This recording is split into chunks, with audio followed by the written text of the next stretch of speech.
नमस्कार विद्यार्थी मित्रांनो, मी अवंतिका ग्लोबल ऑनलाईन मराठी क्लासेसमध्ये आपलं स्वागत करते. महाराष्ट्र सेट परीक्षा 2026 याकरिता आपण प्रिपरेशन करीत आहोत. लायब्ररी अँड इन्फॉर्मेशन सायन्स यातल्या फर्स्ट युनिट मधला आपण फर्स्ट टॉपिक मागच्या व्हिडिओला बघितले. त्यात data, information, knowledge and wisdom याबद्दल आपण माहिती घेतली. डेटा म्हणजे काय समजून घेतले, इन्फॉर्मेशन म्हणजे काय असतं, तुमचं नॉलेज म्हणजे काय, एखाद्या व्यक्तीला तुम्ही एखाद्या गोष्टीबद्दल तुमचा एक्सपिरियन्स अनुभव तुम्ही जर सांगत असाल तर ते तुमचं नॉलेज आणि विजडम म्हणजे तुम्ही एखाद्या गोष्टीबद्दल घेत असलेलं तुमचं डिसिजन किंवा तुम्ही जजमेंट करीत असाल तर ते तुमचं विजडम. ओके, तर आज आपण शिकणार आहोत topic 2 information life cycle, generation, collection, storage and dissemination. यालाच मराठीत माहिती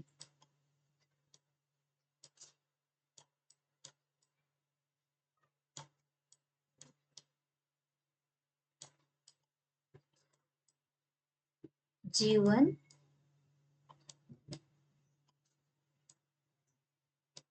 चक्र म्हणतात मराठीत. ओके, चला तर बघूया. इन्फॉर्मेशन लाईफ सायकल, माहिती जीवन चक्र. It used with different meaning by different groups and in different countries. म्हणजेच माहितीचा उपयोग कसा होतो डिफरंट ग्रुपमध्ये, वेगवेगळ्या ग्रुपमध्ये, वेगवेगळ्या गटात, डिफरंट कंटेंटनुसार, वेगवेगळ्या स्वरूपात, वेगवेगळ्या रूपात, वेगवेगळ्या अर्थांनी माहिती वापरण्यात येते. Okay, information life cycle is also called information transfer cycle. यालाच काय म्हणतात, इन्फॉर्मेशन ट्रान्सफर सायकल असे म्हणतात. It's define information generate to information diffuse. म्हणजेच माहितीच्या निर्मितीपासून तर ते डिफ्यूज म्हणजे प्रसारित होण्यापर्यंत जे काही त्या टप्प्याचा समावेश असतो, त्या जेवढ्या टप्प्यांचा समावेश असतो, जे काही त्याचे ऍस्पेक्ट्स असतात, त्या ऍस्पेक्टचा समावेश असतो, त्यालाच आपण इन्फॉर्मेशन लाईफ सायकल म्हणतो. Okay, information life cycle is stage through which every records goes through from its creation to its final archiving or destruction. म्हणजेच प्रत्येकी लेखी आणि संगणकीकृत म्हणजेच रिटन किंवा कम्प्युटराइज जे काही तुमचा रेकॉर्ड आहे त्याच्या निर्मितीपासून अंतिम संग्रह म्हणजे आर्काइव्ह किंवा नष्ट होण्यापर्यंत जे काही टप्प्यांचा समावेश होतो त्याला आपण माहिती जीवन चक्र म्हणतो. बरोबर, तुम्हाला इथे एकदम छोटस कीवर्ड्स दिलेले आहे. जनरेशन टू इन्फॉर्मेशन डिफ्यूज, जे निर्मितीपासून तर प्रसारित पर्यंत किंवा नष्ट होण्यापर्यंत जे काही प्रोसेस असते, जे काही आस्पेक्ट्स आपण वापरत असतो त्याला आपण माहिती जीवनचक्र म्हणत असतो. Okay, the information life cycle is change in the value of information over time. माहिती ही कालांतराने होणाऱ्या बदलाचे प्रतीक असते. म्हणजेच माहितीची जे मूल्य आहे ते वेळेनुसार चेंज होत असते.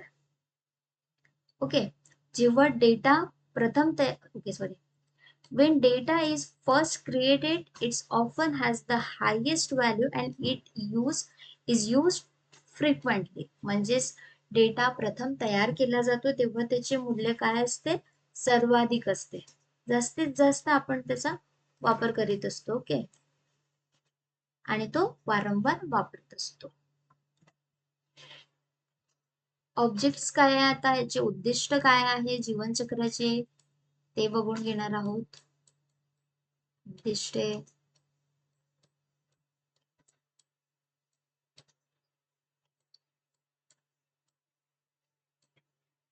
the information is regularly updated from information life cycle.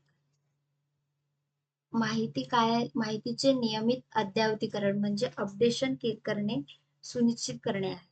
Okay, information life cycle determine the order of information on the basis of priorities. म्हणजेच माहितीच्या प्राधान्यानुसार तिच्या प्रायोरिटीजनुसार तिचे वर्गीकरण करणे. विद्यार्थी मित्रांनो, मी इथे खूप आधीच म्हणजे जे काही इम्पॉर्टन्स आहे त्याला मी हायलाइट केलेले आहे. तुम्ही याला पूर्ण सेंटेन्स लक्षात न ठेवता तुम्ही 2 शब्दांनी 3 शब्दांनी याला लक्षात ठेवू शकता. की इन्फॉर्मेशन काय, इन्फॉर्मेशनचे ऑब्जेक्ट्स काय आहेत, तर ते रेग्युलरली अपडेटेड असले पाहिजे, है ना. त्याच्या प्रायोरिटीजनुसार त्याचे वर्गीकरण केलेले असले पाहिजे. ओके, आता तिसरं बघूया आपण. Each step of information life cycle is better utilized as new ideas come on in the way. म्हणजेच प्रत्येक टप्प्याचा योग्य वापर करून नवीन कल्पनांचा यात समावेश करणे. न्यू आयडियाज तुम्ही द्याच त्या आणि त्याचा बेटर युटिलाइज झाला पाहिजे. ओके, योग्य वापर झाला पाहिजे, त्याचं माहितीचा योग्य वापर झाला पाहिजे. Information life cycle lead to dissemination of information in many direction. Dissemination of information in many direction. जसे number of people benefiting are very high. म्हणजेच माहितीचा प्रसार अनेक दिशांनी करा. तुम्ही माहिती information dissemination in many direction म्हणजे वेगवेगळ्या दिशांनी किंवा वेगवेगळ्या डायरेक्शननी तुम्ही काय करू शकता, माहितीला डिसेमिनेट करू शकता, प्रसारित करू शकता, शेअरिंग करू शकता वेगवेगळ्या लोकांना वेगवेगळ्या प्रकारे. आणि यामुळे काय होणार आहे, जास्तीत जास्त लोकांना त्या माहितीचा उपयोग होणार आहे आणि ते लोक त्या माहितीचा जास्तीत जास्त लाभ घेणार आहेत. Okay, information life cycle allow the consumer to get desire result quickly. याने काय होणार आहे, इन्फॉर्मेशन जे काही कन्झ्युमर्स जे आहे ते काय करणार आहेत, त्या इन्फॉर्मेशन थ्रू त्यांना तंतोतंत रिझल्ट मिळणार आहे. ओके, हे होते आपले ऑब्जेक्ट्स. तर एकदा पटपट बघून घेऊया की ऑब्जेक्ट्स काय काय आहेत. ते इन्फॉर्मेशन हे रेग्युलरली अपडेटेड असली पाहिजे. त्याच्या बेसिक प्रायोरिटीज नुसार इन्फॉर्मेशनचे वर्गीकरण केले पाहिजे ना. न्यू आयडियाजच्या द्वारे बेटर युटिलाइज झाला पाहिजे माहितीचा. इन्फॉर्मेशन ही काय मेनी डायरेक्शन मध्ये डिसिमेट केली पाहिजे. यामुळे काय होणार, प्रत्येक जे पीपल्स आहेत किंवा युजर्स आहेत त्यांना जास्तीत जास्त या माहितीचा वापर झाला पाहिजे किंवा लाभ झाला पाहिजे. Okay, process of information cycle, माहिती चक्राची प्रक्रिया काय आहे आता ते बघूया. Information transfer mean the transmission of information from one place to another for the use of information among the consumers.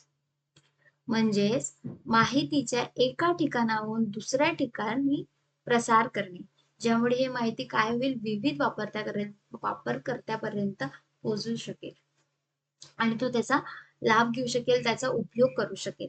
Okay, this work involve various stages of information transfer process such as creation of information, compilation of information, collection of information, transmission of information and use of information.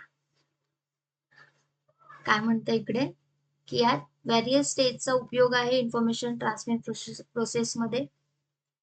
जसं creation of information म्हणजे माहितीची निर्मिती, माहितीचे संकलन, माहितीचे संकलनानंतरचे संकलन म्हणजे तुमचं कॉम्पिलेशन, आणि ते झाल्यानंतर यूज ऑफ इन्फॉर्मेशन म्हणजेच माहितीचा उपयोग, जो की सगळ्यात महत्वाचा पार्ट आहे हा.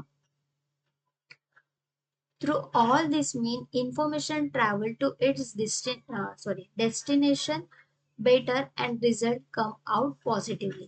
आणि काय होणार आहे की माहिती जी आहे ती त्याच्या डेस्टिनेशनला म्हणजे पाहिजे तिथे ती माहिती पोहोचून जाणार आणि ती माहिती पोहोचल्यानंतर ती प्रभावीपणे आणि पॉझिटिव्हली लोक त्याचा वापर करून त्यातून ते रिझल्ट घेऊ शकतील. पॉझिटिव्हली रिझल्ट ते त्या माहितीतून घेऊ शकतील. Okay, following are the description of the various stages of the information transfer cycle. काही व्हॅरियस स्टेजेस सांगितलेले इन्फॉर्मेशन ट्रान्सफर सायकलचे, ते बघूया. इन्फॉर्मेशन क्रिएशन और जनरेशन, म्हणजे माहितीची निर्मिती किंवा निर्माण. तर माहिती कुठून निर्माण होते, कशी होते, ते बघूया. The creation of information means where information is produce or create, म्हणजे माहिती जिथे प्रोड्युस्ड होते, क्रिएट होते, निर्मित होते, त्याला आपण इन्फॉर्मेशन क्रिएशन म्हणतो. Okay. The creation of information always arise from research process, development work, cultural activity or etc. माहितीची निर्मिती ही कुठून होते, तर काही संशोधन प्रक्रियेतून. माहितीची निर्मिती ही विकासात्मक कार्यातून होते. काही सांस्कृतिक उपक्रम असतात तिथून उद्भवते. Okay. After the creation of information is expansion depend on its sensitivity. It is complete after creation. Okay. काय, तर माहितीची निर्मिती झाल्यानंतर it's expansion depends on it's sensitivity, म्हणजेच तिची माहितीची निर्मिती झाल्यानंतर तिचा विस्तार आणि तिच्या संवेदनशीलतेवर, म्हणजेच तिचे महत्व आणि उपयुक्ततेवर अवलंबून असते. It's complete after creation. Okay. म्हणजेच तिच्या निर्मितीनंतर माहिती ही काय असते, माहितीचे महत्व आणि उपयुक्तता आपल्याला माहित असणे गरजेचे असते, आणि काय म्हणतात ते पुढील वापर करण्यासाठी किंवा प्रसारासाठी व्यवस्थित स्वरूपात गोळा करून ठेवली जाते. ट्रेडिशनल सोर्स, इन्फॉर्मेशन जनरेशन आणि क्रिएशनचे दोन पार्ट्स आहे. फर्स्ट इज ट्रेडिशनल सोर्सेस आणि second is modern sources. Traditional सोर्सेसलाच मराठीत पारंपरिक माहिती स्रोत म्हणतात. बघूया ट्रेडिशनल सोर्स काय आहे. All the sources of information which help in improving the life of the people by providing the knowledge information store is various from the importance of library science and updating it for the expansion as source of information. काय, तर माहितीच्या सर्व स्रोतामुळे लोकांचे जीवनमान उंचावण्यासाठी विविध स्वरूपात साठवलेले जे ज्ञान आहे, माहिती आहे, ती उपलब्ध करून देणे, त्या स्रोतांना विशेष महत्व आहे. ओके. माहितीचे हे स्रोत जे आहे ते लोकांना ज्ञान देऊन त्यांचे जीवन सुधारण्यासाठी मदत करतात.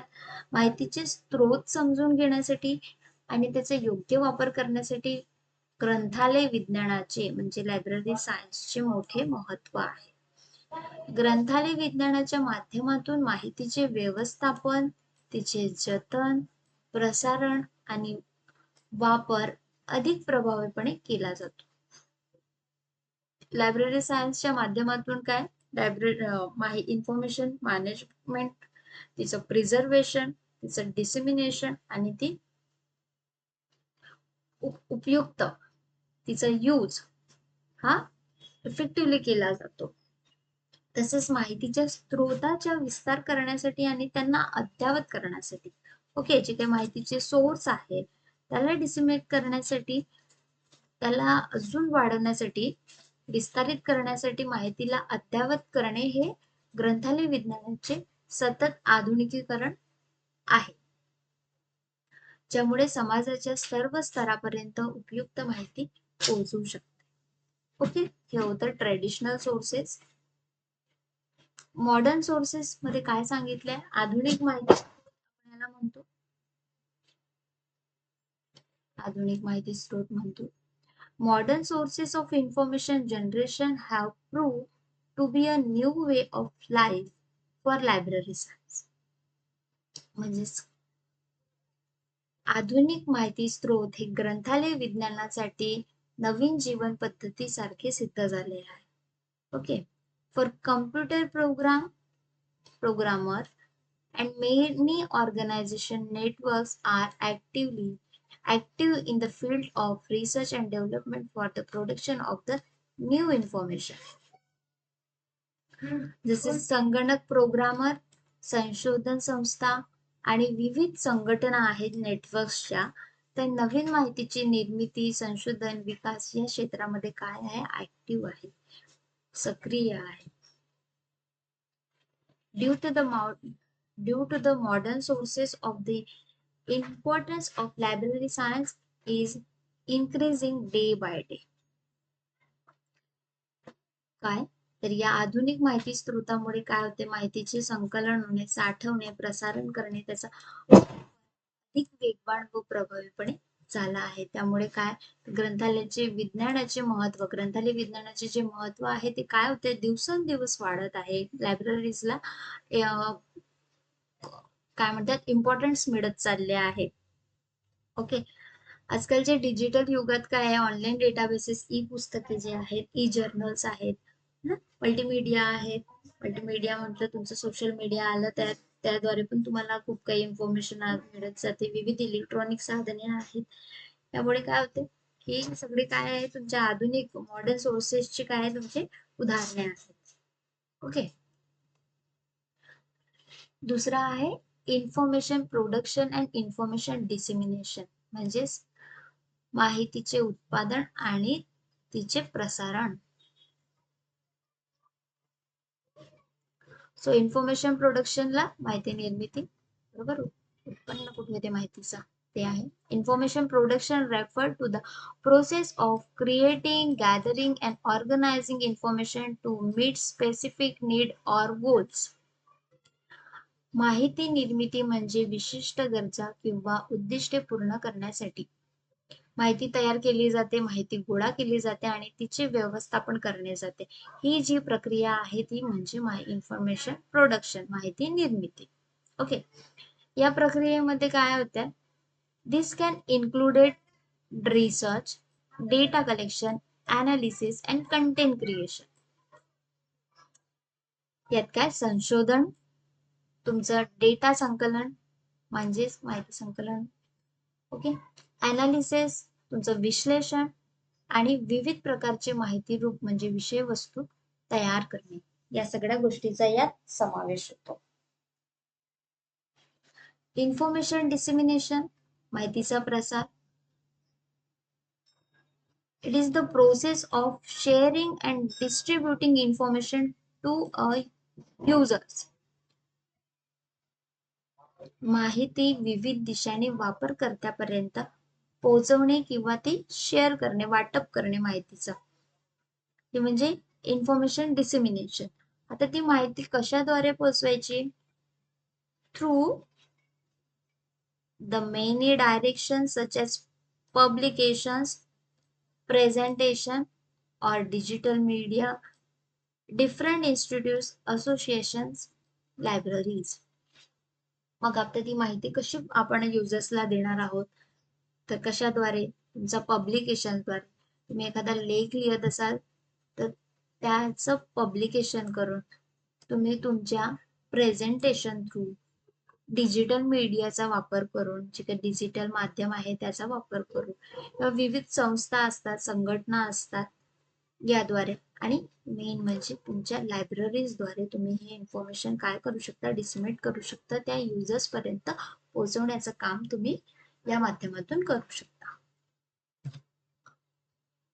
Third one is information storage and information retract, म्हणजेच माहितीचे संचयन आणि माहिती पुनर्प्राप्ती. माहिती स्टोअर करणे आणि तिला पुनर्प्राप्त करणे, रिट्राईव्ह करणे. Information storage is the part of the system that keep data accessible to information processor. म्हणजेच माहिती अशा प्रकारे साठवून ठेवणे की ती पुढील प्रक्रियेसाठी आपल्याला सहज उपलब्ध होऊ शकेल. इझिली आपल्याला त्या माहितीचा आपल्याला पुन्हा वापर करता येऊ शकतो आपल्याला. ओके, सॉरी, पुन्हा नाही, पुढील प्रक्रियेसाठी आपल्याला ते इझिली आपल्याला मिळू शकेल. Okay, in other words, system information storage unit is either a hard drive, or server that usually contain a databases. म्हणजेच माहितीचे संचय युनिट म्हणजे काय, हार्ड ड्राईव्ह आणि हार्ड ड्राईव्ह सर्व्हर किंवा डेटाबेस, ज्यामध्ये विविध प्रकारची माहिती काय असते सुरक्षितपणे आपण साठवून ठेवू शकतो, स्टोअर करू शकतो. लॉंग लाईफ पर्यंत आपण ती स्टोअर करू शकतो हार्ड ड्राईव्हद्वारे. डेटाबेसेस मध्ये जर आपण इन्फॉर्मेशन आपली पुट केली, सेव्ह केली, तर ती आपल्याला लॉंग लाईफ आपल्याला ती आपण त्याचा वापर करू शकतो. ओके. इन्फॉर्मेशन रिट्रायव्हललाच माहिती पुनर्प्राप्ती म्हणतात.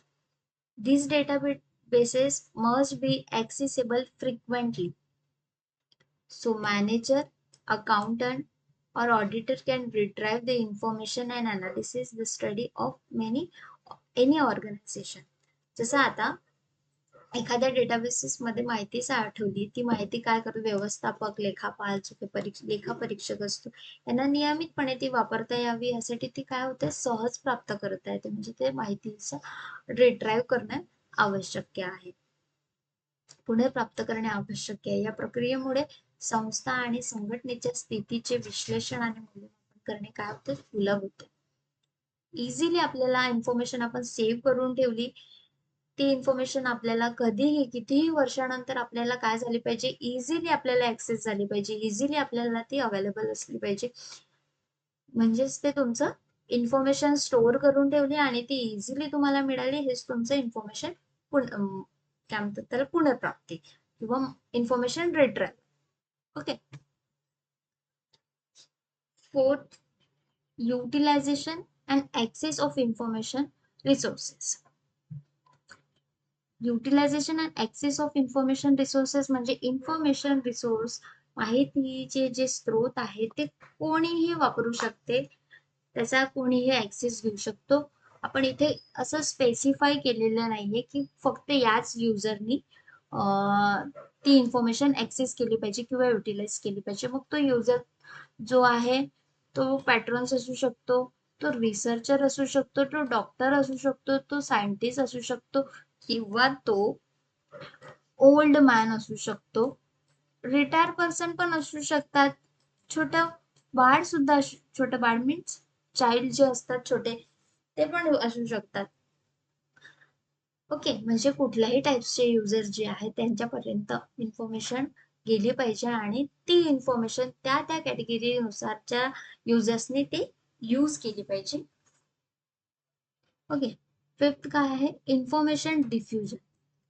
इन्फॉर्मेशन डिफ्युजन मीन्स इथे आपण काय सांगितलंय, another type of information diffuse to create one, म्हणजेच दुसऱ्या प्रकारची माहिती तयार करण्याकरिता ती पसरवली जाते. ओके. त्यात मी आता तुम्हाला एकदम एक्झाम्पल सांगू सांगते की जसं स्मार्टफोन है ना, स्मार्टफोन, जेव्हा स्मार्टफोन आले होते, पहिल्यांदा स्मार्टफोन आला तर काही लोकांपुरताच तो सीमित होता, काही लोकच त्याचा वापर करत होते. मग जसजसं लोकांना त्या स्मार्टफोन बद्दल महत्व समजायला लागलं, त्याचा उपयोग समजायला लागला, तर लोकांसाठी तो काय झाला होता, खूप लोकप्रिय झाला होता. म्हणजे कसं, सगळ्यांना तो आवडायला लागलेला त्याचे महत्व समजल्यानंतर. पण आता सध्या स्मार्टफोन हा कसा झालाय, कॉमन झालाय, ज्याच्या त्याच्याजवळ आपल्याला हा दिसतो, कॉमन झालेला आहे. Okay. Information preservation and conservation. प्रिझर्वेशनलाच आपण काय म्हणतो, संरक्षण, माहितीचे संरक्षण आणि संवर्धन. कन्झर्वेशनला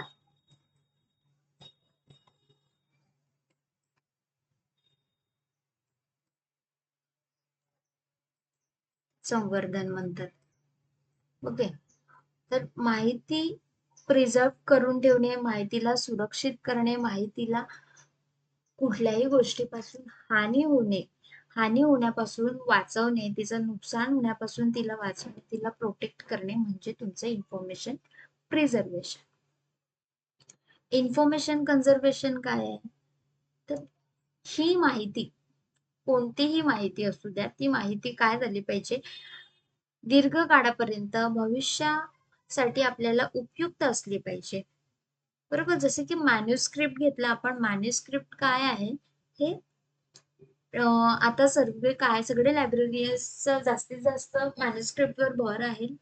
काय करतात ते मॅन्युस्क्रिप्टला आपल्या डेटाबेसेसमध्ये स्टोअर करून ठेवतात ते. सेव्ह करून ठेवतात. त्याचा मेटाडेटा सेव्ह करून ठेवतात.